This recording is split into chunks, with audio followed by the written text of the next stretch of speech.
célébration ce jour de la 25e édition de la Journée nationale de la femme sous le thème Autonomisation des femmes en lien avec le développement durable.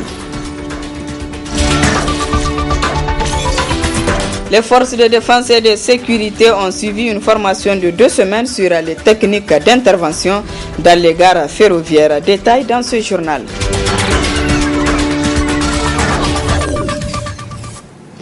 Mesdames, Messieurs, bonsoir et veuillez bien nous excuser pour ce retard indépendant de notre volonté. Et aussi, bonne fête à toutes les femmes nigériennes. Au Niger, depuis 25 ans, le 13 mai est une journée nationale dédiée aux femmes nigériennes afin de les honorer de tous les combats qu'elles ont menés et continuent de mener pour la société. Cette 25e édition a été célébrée sous le thème Autonomisation des femmes en lien avec le développement durable. Le lancement de la journée a eu lieu au palais de congrès de Niamey. Le compte-rendu de Abdul Nasser Dantofo et Chebou Guissou. Pour cette 25e édition de la Journée nationale de la femme nigérienne, placée sous le thème Autonomisation des femmes en lien avec le développement durable, la composante femme vise à réduire la situation de dépendance des femmes qui végètent dans la pauvreté selon plusieurs études réalisées. Malgré la détermination des femmes à prendre part au développement, leur situation est caractérisée encore par un faible pouvoir de décision, une faible monétarisation, de nombreuses barrières à l'accès aux connaissances, aux emplois, aux ressources productives, notamment la terre, les outils, les intrants. Nous savons également qu'en matière d'autonomisation de la femme, le gouvernement nigérien, accompagné de ses partenaires au développement, a consenti d'énormes efforts visant à améliorer les conditions de la femme nigérienne. À cet effet, nous pouvons nous réjouir de plusieurs succès encourageants obtenus à travers la mise en œuvre des projets et programmes tels que le projet Augmentation des revenus monétaires des femmes de la région de Dosso, le programme Autonomisation des femmes et développement local AFDEL, le projet Filets sociaux, démarré depuis 2011 par une phase pilote dans les régions de Tillabéri et Tawa, qui est passée à l'échelle nationale. L'autonomisation des femmes est une préoccupation des autorités de la 7e République. Ce thème cadre par ailleurs opportunément avec les engagements pris par notre pays lors du sommet sur le développement durable tenu le 25 septembre 2015, à l'occasion duquel les États membres de l'Organisation des Nations Unies ont adopté un nouveau programme de développement durable comprenant un ensemble de 17 objectifs mondiaux visant à lutter contre la pauvreté, les inégalités, l'injustice et les effets du changement climatique d'ici à 2030. Dans notre pays, le Niger, malgré leur nombre, plus de 50,60% de la population, les femmes sont confinées dans un statut social, pour ainsi dire minoré, et sont confrontées à des difficultés particulièrement aiguës, tant sur le plan social que sur le plan économique. Il a été lancé à cette cérémonie un appel à tous les acteurs œuvrant pour la promotion économique de la femme à s'engager davantage pour que la femme rurale en particulier puisse disposer de tous les atouts pour participer pleinement au développement de l'économie nationale et à la renaissance du Niger. Elles ont répondu à l'invitation de l'ambassadeur des États-Unis au Niger à l'occasion de la journée du 13 mai. Ce sont les femmes leaders du Niger qui se sont retrouvées à la résidence de l'ambassadeur pour continuer la fête en convivialité. L'occasion est donc saisie pour rendre honneur à Mama Kyota, le compte-rendu de Hassan Saleh Mustafa.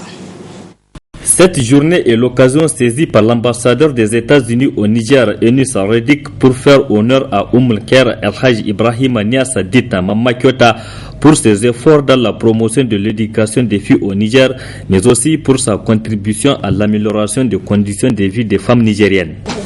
Elle est un modèle d'engagement pour l'épanouissement de la femme à travers de multiples actions en faveur de l'éducation de la jeune fille et de l'autonomisation économique des femmes.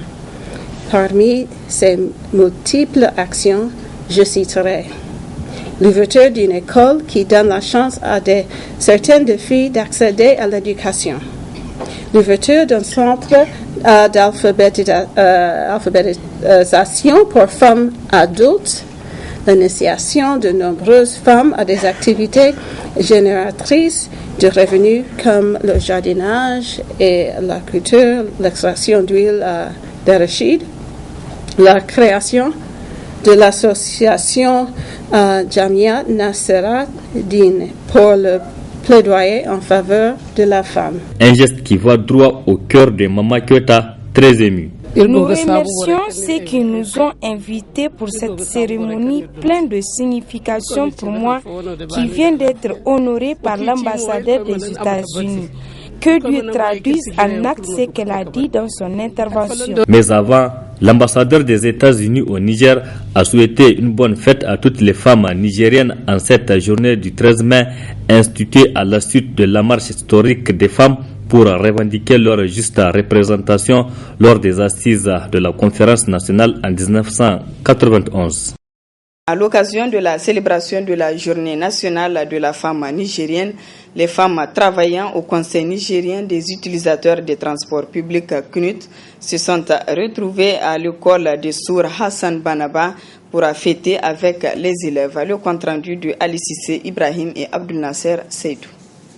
Ainsi, pour la célébration de la journée nationale de la femme nigérienne, les femmes travailleuses du Conseil nigérien des utilisateurs des transports publics ont choisi l'école des Sour Hassan Banaba de Niamey pour commémorer la journée d'aujourd'hui. Seydou Aoudi, directeur de l'école des Sour, exprime son contentement suite au choix qui a été porté sur l'école qu'il dirige. C'est un agréable plaisir pour moi de vous accueillir dans notre école en cette journée mémorable de 13 mai. Journée nationale de la femme nigérienne. Votre décision de partager cette journée avec les enfants sourds témoigne de tout l'intérêt que vous accordez aux personnes handicapées en général et en particulier aux filles sourdes. Cette solidarité partagée permettra aux filles futures femmes de comprendre toute l'importance de cette journée. Pour sa part, Mme Daura Hadiza Kafou, directrice au CNUT, de dire davantage les raisons qui les ont poussées à venir fêter avec les élèves sourds. Nous, femmes du CNUT, nous avons décidé de consacrer notre énergie aux enfants démunis, nos chers enfants, parce que vraiment, c'est notre façon d'avoir une pensée pour ces enfants en difficulté. Nous, en tant que mère, nous sommes donc particulièrement sensibles de la situation de ces enfants. Nous avons jugé nécessaire de venir leur apporter notre soutien, notre aide, bien que c'est un geste symbolique et c'est une façon d'avoir une pensée envers ces enfants. Cette réjouissance qui a été organisée par les femmes du CNUT s'est déroulée en présence du directeur général du CNUT, Issoufou Oumarou. Ce fut aussi l'occasion pour les élèves sourds de faire une démonstration de comment se fait la prière des sourds, suivie par une présentation de divers pas de danse. Par la suite, des bics et des cahiers et des plats de nourriture ont été distribués aux élèves. La 25e édition de la Journée nationale de la femme nigérienne a été aussi célébrée par les élèves et formateurs de l'École supérieure d'administration et de gestion des entreprises ESAGE. C'est une fête qui a été organisée à cette occasion. Le compte-rendu de Nafissa Zakou. C'est une fête grandiose qui a été organisée à l'École supérieure d'administration et de gestion des entreprises ESAGE à l'occasion de la célébration de la 25e édition de la Journée nationale de la femme nigérienne. La journée du 13 mai, en tout cas, nous la consacrons à la femme. Et comme il se trouve que je suis dans l'école même, donc chaque année, j'invite les élèves à une petite fête et on fait souvent une conférence. Pour cette édition 2016, le SAGE a organisé une séance d'initiation à la fabrication du savon liquide et de l'encens, un acte qui concorde au thème de cette année. Cette année, nous avons choisi, conformément au thème de la journée de la femme de cette année-là, qui est autonomisation de la femme en lien avec les objectifs de développement durable. Nous avons amené plutôt 2 personnes qui vont nous montrer comment on peut aider la femme à devenir autonome. C'est bien, c'est sûr que nous sommes dans une école. Les gens vont chercher des diplômes. Mais vous savez, aujourd'hui, on peut avoir le diplôme et mettre du temps d'avoir un travail. Donc en attendant d'avoir le travail, la femme peut quand même chercher à être autonome. Donc c'est pour ça que j'ai invité 2 personnes, 2 femmes qui vont venir montrer aux élèves comment on fabrique le savon liquide avec lequel on fait le ménage et comment on fait l'encens aussi, qui est très apprécié dans nos foyers. Donc la femme, en attendant de chercher d'avoir un travail, elle peut déjà se rendre utile et chercher aussi à être autonome en fabriquant ces 2 produits-là et en les vendant à ses voisines ou bien aux gens à qui elle peut confier pour aller lui vendre. Donc c'est une manière de dire aux élèves que le diplôme sert beaucoup, mais on peut avoir des petits à côté qui peuvent aider. Cette journée, c'est aussi un cadre d'échange et de partage entre élèves et formateurs relatifs à la vie de l'école. Pour joindre l'utile à l'agréable, des chants et danses ont poursuivi tout au long de la journée. Les femmes de la Commission nationale des droits humains, CNDH, ont organisé ce matin au siège de l'institution une table ronde. Elle a porté sur le thème « L'expérience réussie de l'autonomisation de la PDG de Nigerlais SA, Madame Maïda Zainabou ». C'était en présence du président de la CNDH, du représentant de la délégation de l'Union européenne et de jeunes filles. Le compte-rendu de Ibrahim Tikiri. Comme chaque 13 mai correspondant à la commémoration de la Journée nationale de la femme nigérienne, la Commission nationale des droits humains CNDH n'a pas fait exception à la règle en organisant une table ronde sur le thème « Autonomisation de la femme en lien avec le développement durable ». Devant une assistance composée exclusivement de jeunes filles, la conférencière, qui n'est autre que la présidente directrice générale de Nigerlais SA, s'est beaucoup appesantie sur les 3 dimensions définies par les Nations Unies pour l'autonomisation des femmes. Une femme, pour moi, le premier élément fondamental de son autonomisation, c'est d'abord son background. Il faut qu'elle s'implique dans ses études. Le second élément, c'est que la femme doit s'approprier et introvertir en elle le fait qu'elle a obligation de résultat dans les domaines qui concernent son autonomisation. Aujourd'hui, nous avons discuté de tout ce qui est quelles sont les voies et moyens, mais qui nous amènerait à l'autonomisation de la femme. Le premier point et élément fondamental qu'on a retenu, c'est son engagement personnel. Le choix de Mme Zainabou Maïda par les femmes de la CNDH n'est pas fortuit, car c'est une femme combattante et un modèle pour toute femme qui aspire à l'autonomisation.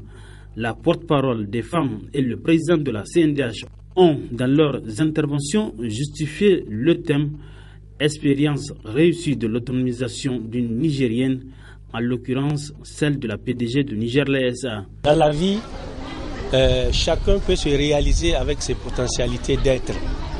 Et nous avons choisi Mme Maïda Zainabou, qui est la PDG de Nigerlais, parce que pour nous, parmi toutes les figures féminines, elle nous paraît être celle qui peut le plus inspirer les jeunes filles, parce que on peut dire que elle a conquis, du point de vue de l'autonomisation, elle a conquis sa place, non pas en tant que, comme on l'appelle souvent, dame de fer, mais en tant qu'une femme qui a joué son rôle dans une société où il y a beaucoup de pesanteurs culturels.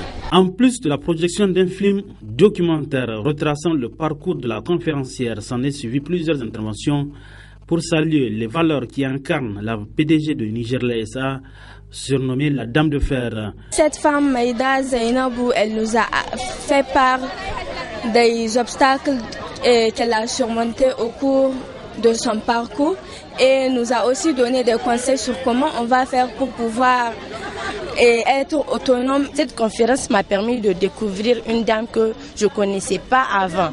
Je voyais seulement que les produits qu'elle faisait, mais je ne la connaissais pas.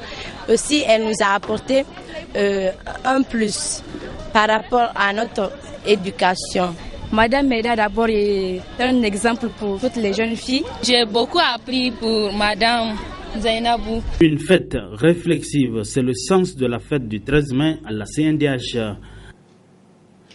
Allons à présent à la découverte d'une handicapée dénommée Indo qui se bat jour et nuit pour la survie de sa famille.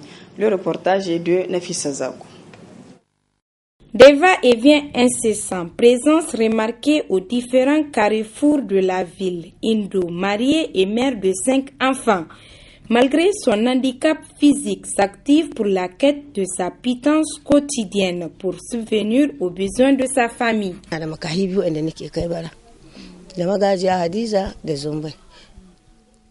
Tous les jours, nous quittons la maison le matin et il faut le soir pour revenir. Nous partons à la recherche de quoi manger et nourrir nos enfants. C'est une activité pénible que nous exerçons. Mais vraiment, nous sommes fatigués de commander tous les jours. Chaque jour, il faut tendre la main pour qu'on te donne. Il y a trop d'humiliation dans cette activité. Nous ne souhaitons pas que nos enfants se lancent dans cette activité.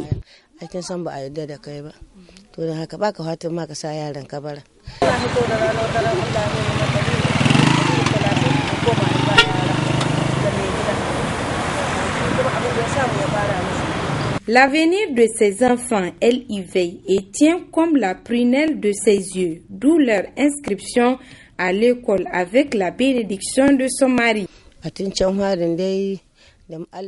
C'est une activité que nous exerçons indépendamment de notre volonté. Nous avons des enfants scolarisés. À un certain moment, nous avions décidé d'aller à Abidjan pour faire de la mendicité. Mais finalement, on est revenu. Que de sacrifices consentis par Indo, reconnus à juste titre par son mari et ses enfants. Ma femme là, malgré qu'elle est une manchot, m'aide beaucoup dans l'activité que je mène. La mendicité, c'est dans ça qu'on arrive à satisfaire nos besoins et à gérer également nos enfants. Et aussi, il nous aide à juguler cette situation.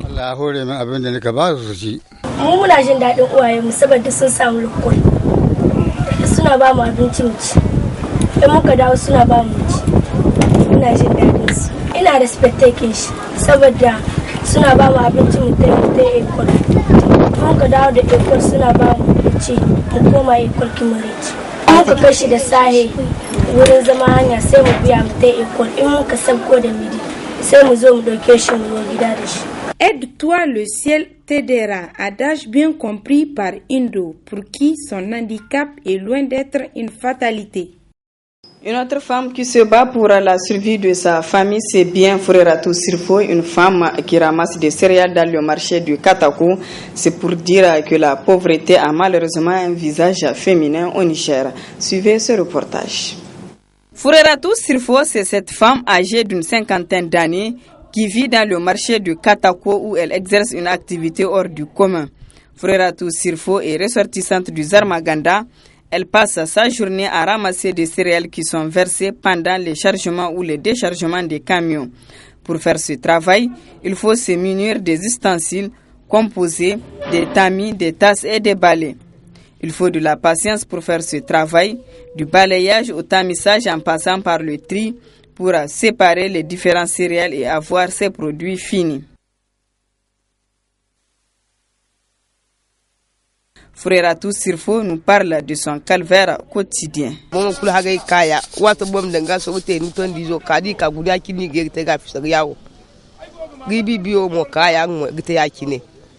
Kadam funa ben kala mulu wen tizi ngne ya kino bogu tasi ngne ya zari ga han fon bogu ti hin kan fon ti hinza ni bote sai mo bogu ti ta kan foya an fon mo ba fo bar suwa hala dai no na yi gan sambute da hala bani ga kal bore kan fatauke hinne ilo fatauki men kan ni fatauki zai gono hare kan dai zai mo gono agwanda tabi walla gwanda igo di ba iku yende mati jangai walla gwanda tabi an fo hal bogu ye ka to ala an siman sidi wayna se wallahi oh me ignere di du ko de wari nwaya me oh me gonyi ko ka de ignere se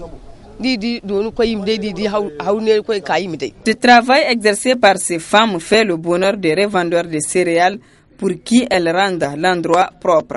Sai suka suna shara suna gyara suna samu abinci kuma su gyara murin mu dan ta kwasa ne sun kasa zage shi ba za su tudda shurin ba sai su kai bola su samu abincin nan kuma su kai bola su gyara mu wuri mu muna jin dadin su gaskiya saboda da muna ta sun ka taima sai mu ga ba mu jin dadin abin ko lokaci ayi ruwa ya abincin na wace a kasa shara ba sai mu ga ba mu jin dadin sai daddame mu dai suna taimaka kwarai dan su mu suna ameri mu kai sunan katakun inda wanda wace suna ameri suna ka share mu wuri. Au moment où est célébrée la journée nationale de la femme, Freratou Sirfo dit ignorer cette fête car elle n'a jamais entendu parler d'elle. Alors, les femmes qui crient haut et fort au nom de ces femmes pour leur promotion ou leur autonomisation, est-ce que Freratou Sirfo peut compter sur vous pour un lendemain meilleur?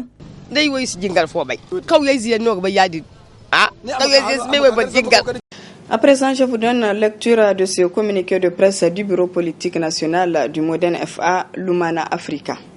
12 mai 2009 à 12 mai 2016, voilà 7 ans que le mouvement démocratique nigérien pour une fédération africaine est né.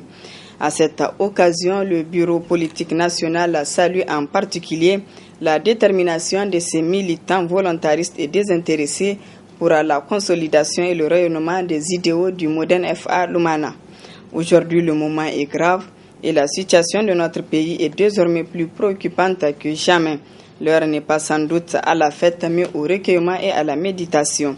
C'est du reste poursuit le communiqué en raison de la prise en compte de la dimension dramatique de ces instants que le bureau politique national de notre parti a voulu commémorer cette date anniversaire dans la sobriété et la retenue les plus totales.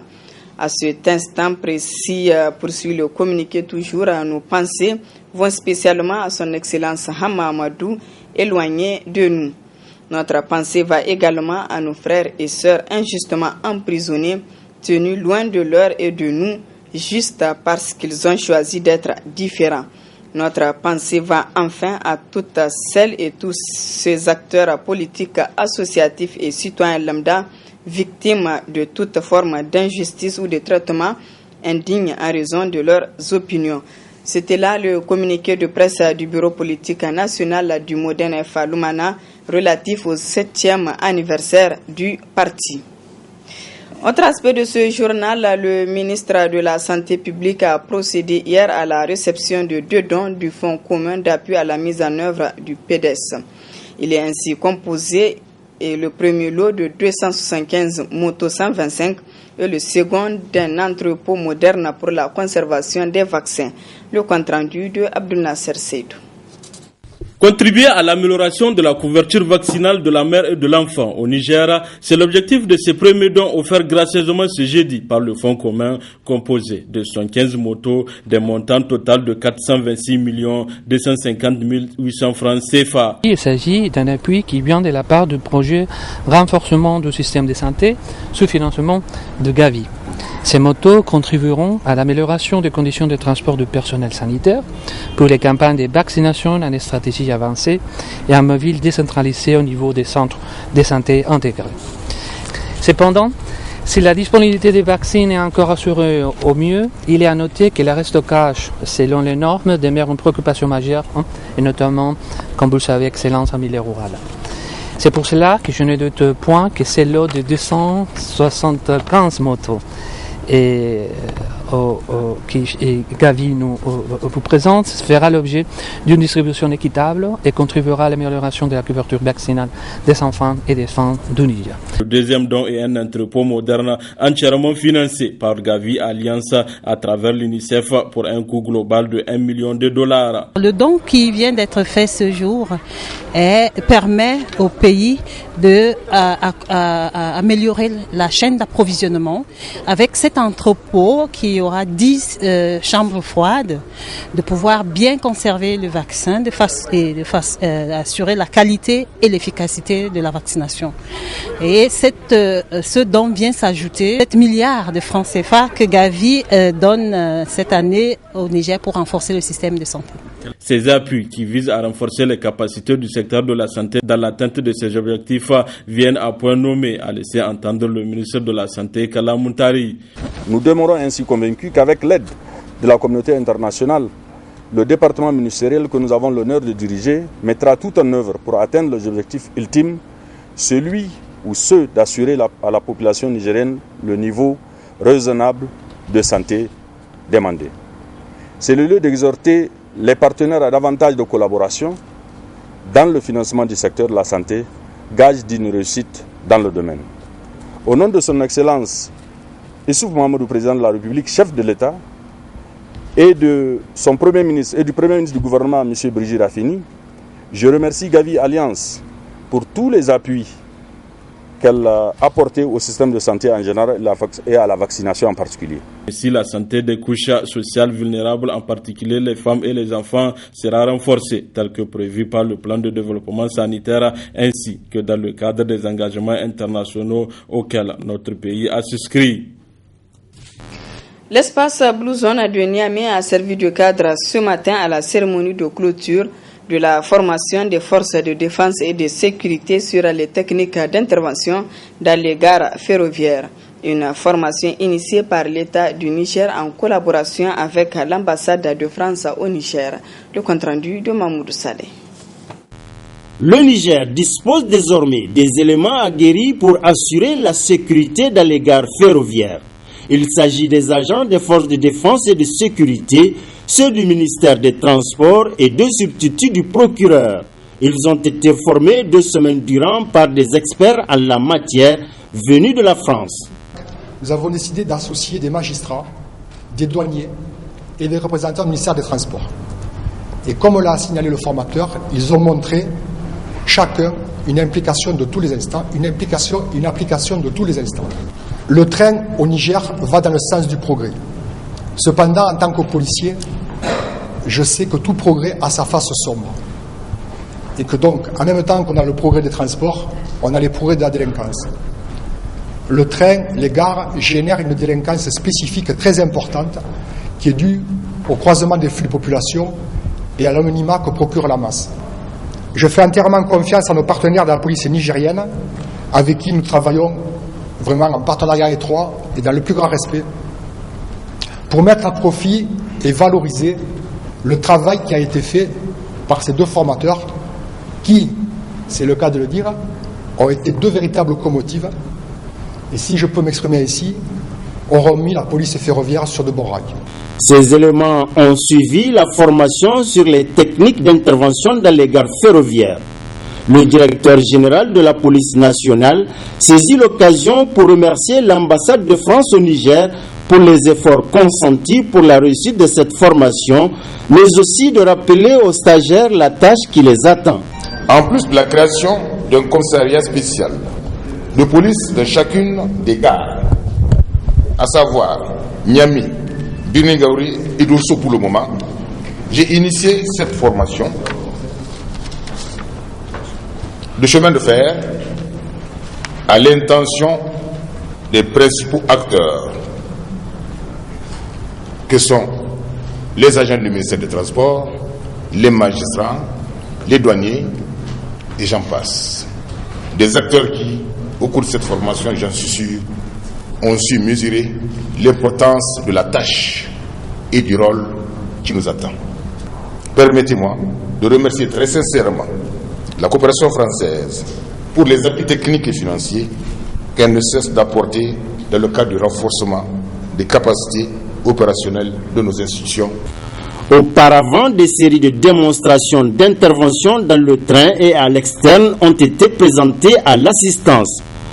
Preuve que les stagiaires ont assimilé les modules de la formation. À noter aussi que la fin de la cérémonie a été couronnée par une photo de famille pour immortaliser l'événement. Voilà, mesdames, messieurs, ici s'achève ce journal. Merci à vous de l'avoir suivi et excellente soirée en compagnie des programmes de la télévision Labari.